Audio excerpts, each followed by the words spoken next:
open your Cronometer app. At the top, you'll see energy in calories. You'll see protein, carbs, and fats in grams. I want you to pay attention to the protein, carbs, and fats and hit those gram numbers. I care less about the calories, more about hitting those gram numbers, because if you hit those, you'll hit your calorie. Now, here's how we go about logging a food.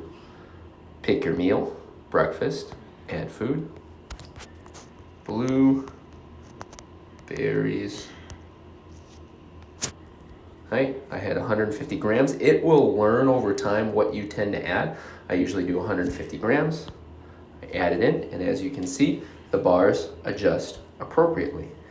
Now, if you'd like to add or create a recipe, click Foods, Create Recipe. So if you have a chicken breast recipe, add the name, find the ingredients, chicken breast, weigh it out. So you can either do ounces or you can do grams. Okay, for meats, I prefer doing ounces. Okay, so right now that's in a serving size of ounces. Right, that's what you want. Right, so let's say I had 16.5 ounces.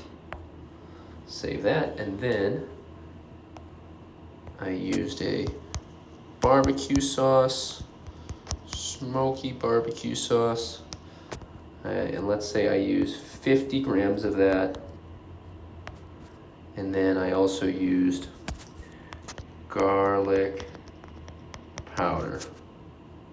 Right, let's say I use 15 grams.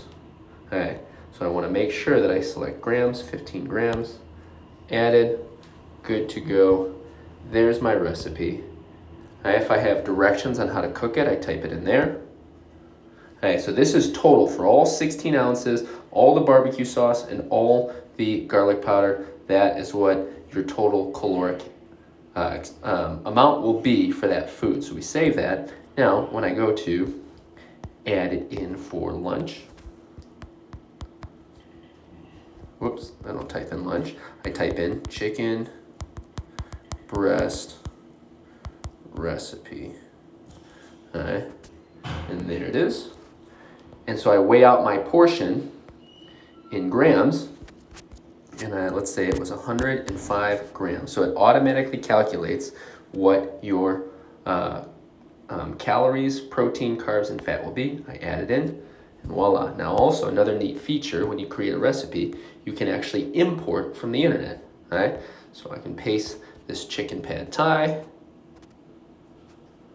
Okay, chicken pad thai. Now let's say I don't use some of this ingredient, so let's say I couldn't find this fish sauce, so I just remove it. Now let's say instead of 2 tablespoons of soy sauce, let's just say I did 10 grams of soy sauce. So you can adjust like so.